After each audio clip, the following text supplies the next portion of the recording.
Les grands titres de l'actualité, une présentation de Addict Remorquage et Transport et Mécanique, les spécialistes. Maintenant à Montmagny, c'est Addict, 234-34-61.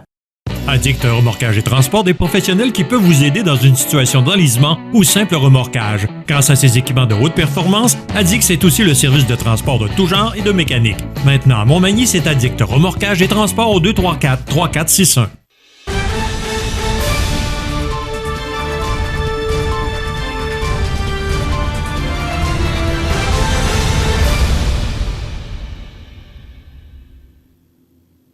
Et c'est l'heure de l'actualité de ce lundi 3 octobre en compagnie de José Soucy. Bonjour.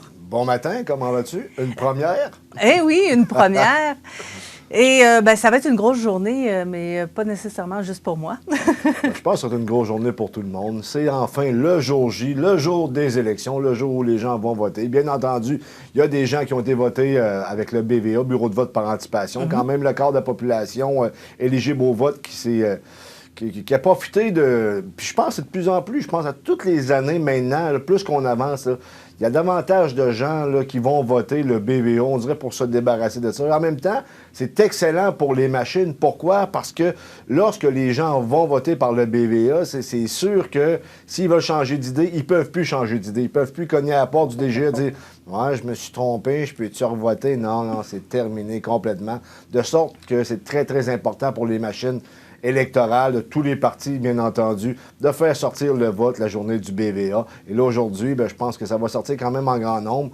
Écoute, si on se fie au Facebook de CMA TV, je peux te dire une chose, que c'est le temps que ça se termine, parce que c'est assez émotif sur notre Facebook. Et puis je pense que sur la plupart des réseaux sociaux, d'ailleurs, là, les gens qui sont à fleur de peau, ceux qui sont pour Legault, ceux qui sont contre, ceux qui sont pour Québec solidaire, on connaît un peu la game. C'est pas facile, même pour les journalistes. On avait hâte que ça se termine quand même parce que, veux pas, tu peux pas dire n'importe quoi.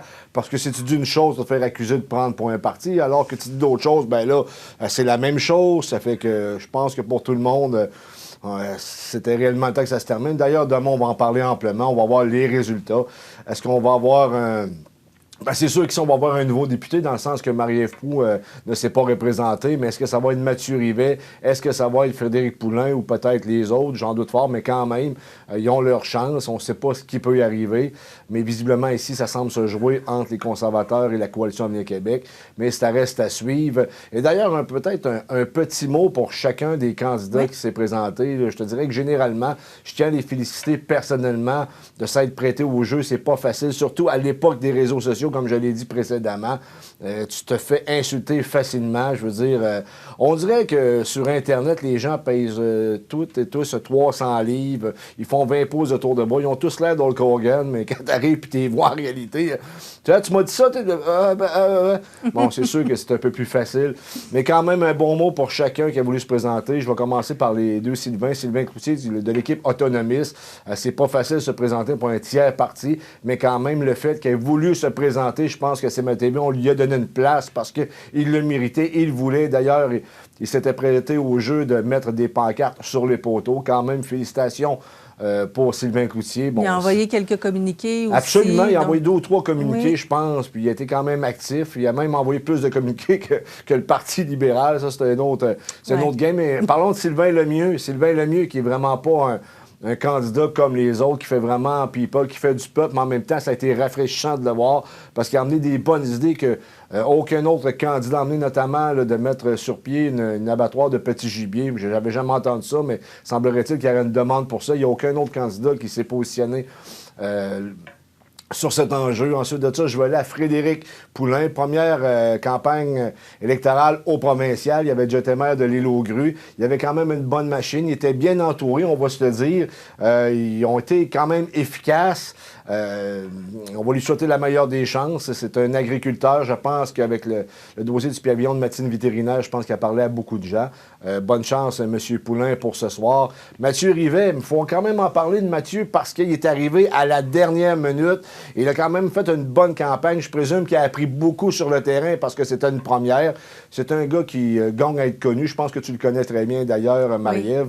Il a très bien fait là, Je pense au camp musical voilà, de Saint-Alexandre. Donc, on va lui souhaiter également la meilleure des chances. Michel Forget, troisième fois qu'il se présente, Michel, et je peux te dire une chose, c'était celui qui était le plus expérimenté. Il maîtrisait totalement ses dossiers. C'était un homme qui gagne à être connu. Malheureusement pour lui, la Côte-Sud, c'est pas un comté qui est favorable aux idées du Parti québécois, mais quand même, le fait qu'il se présente, c'est vraiment un bon soldat. Je te dirais même un bon lieutenant. Bravo. J'en ai oublié de ça. Je pense que j'ai fait le tour des 6 candidats. De Québec solidaire. Oui, absolument. Guillaume Dufour de Québec solidaire. C'est la deuxième fois qu'il se présente. Il croit vraiment aux idéaux de Québec solidaire. Et je pense que Guillaume Dufour représente le côté lumineux, si on veut, de Québec solidaire, qui veulent le bien pour tout le monde, le bien de la planète, un meilleur partage des richesses. C'est sûr que de la manière que Québec solidaire amène ça, des fois, c'est pas toujours évident pour le commun des mortels, mais quand même, je pense que je tiens à féliciter chacun des candidats qui a voulu se prêter au jeu à cette élection-ci. C'est pas facile, puis il faut le faire. Et je me répète, à l'ère des réseaux sociaux, il faut vraiment être fort pour se présenter en politique. Et d'ailleurs, on a vu là, les nombreux scandales sortir à gauche et à droite. Ici, là, notre candidat libéral qui avait un casier judiciaire pour recel. On a vu une candidate du Parti québécois qui avait joué dans un porno, même s'il était masqué. Je veux dire, ça a été quand même spécial, cette élection-ci. On peut parler également là, de la candidate de Québec solidaire, qui est une avocate, qui a volé un dépliant pour mettre un des siens dans la boîte à mal. Je veux dire, avec les caméras, tout est filmé maintenant.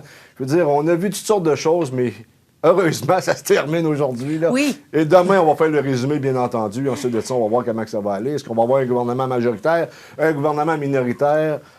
On va le savoir demain. Voilà, c'est notre tour de jouer. Absolument. Donc, il faut aller voter pour donner notre opinion. Je pense que c'est la meilleure façon de donner son opinion, parce que c'est pas avec ce qui se dit sur les réseaux sociaux ou ce qu'on va aller écrire sur les réseaux sociaux qui va avoir vraiment un résultat par la suite. Il faut aller voter, il faut aller à l'urne pour qu'il y ait un résultat. Absolument. Puis il faut se servir des leviers démocratiques qu'on a au lieu de vouloir faire la pluie le beau temps sur les réseaux sociaux, même des fois emmenant à la violence, que ce soit n'importe quel côté, tu as raison.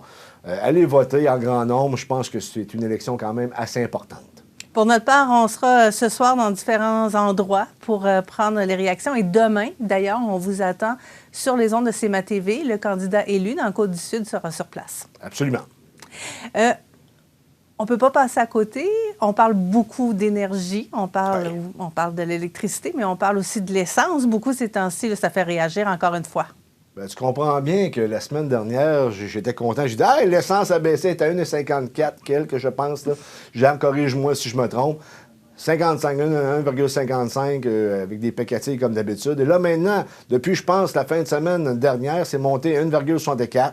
Je veux dire, on était contents enfin, on était un peu soulagés, mais inquiète-toi pas. Là. Vous étiez trop heureux, trop souvent, trop vite. Là. On va vous organiser ça, on va vous augmenter ça, puis n'ayez crainte. Nous autres, on fait de l'argent, nous autres, on est milliardaires, mais on n'y peut rien, c'est le marché. Mais il y a un long week-end qui s'en vient. En plus, ben oui, c'est vrai. Hein, les week-ends de 3 jours, habituellement, on est toujours rapide sur le fait d'augmenter le prix parce que, je sais pas, hein, je veux dire, il n'y a rien de ce qu'on voit actuellement là, du côté de l'énergie, du côté du pétrole qui fait en sorte qu'on va diminuer notre cynisme envers cette industrie-là.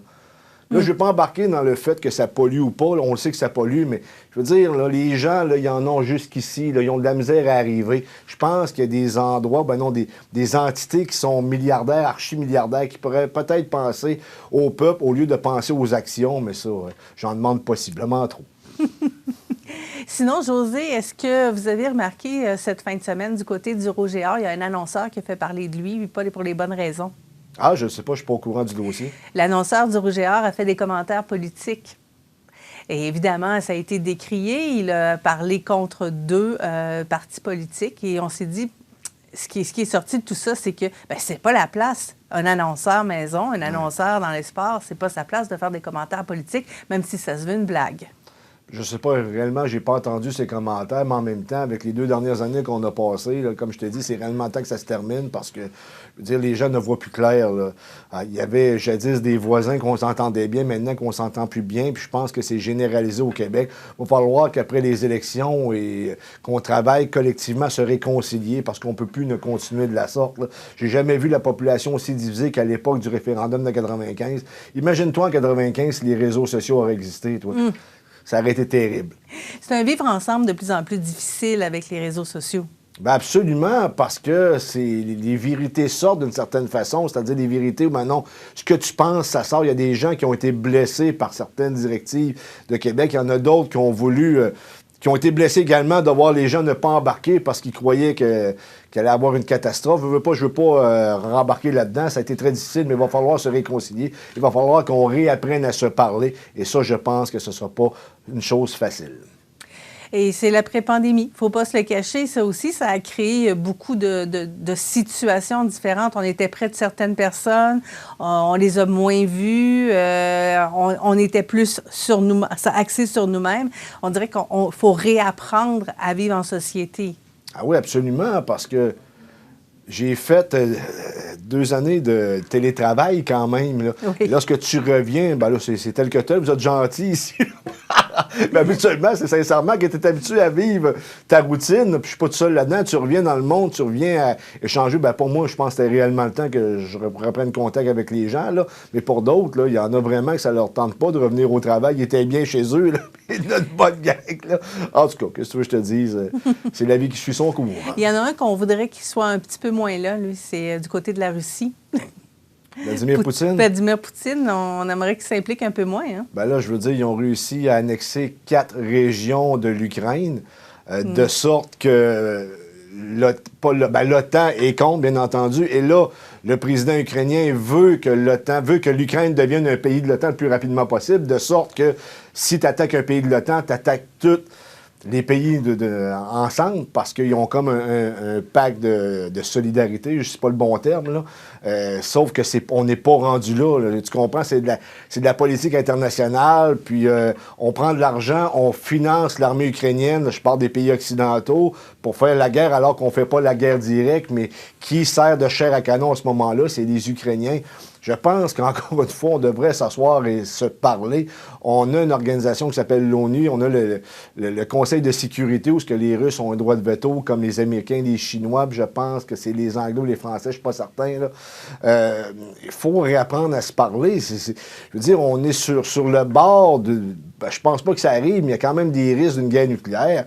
Et demain matin, si on commence à faire exploser des bombes atomiques, je peux te dire une chose, ça ne sera pas de bon augure pour l'avenir de la planète, là. On en a fait sauter 2 jadis au Japon. Ça a été extrêmement désastreux. On a eu des contre-coups environnementaux et avec les radiations pendant des années. Je pense qu'on connaît la force de la bombe atomique. J'espère qu'on ne se rendra pas là. Pourquoi on n'est pas capable de se parler? Pourquoi on n'est pas capable de trouver des solutions à ça? Mais en même temps, comme je l'ai déjà dit, les pays, ça ne défend pas une morale, ça ne défend pas des lois internationales, ça défend des intérêts. Et je pense que ça nous saute aux yeux actuellement avec ce qui se passe en Ukraine.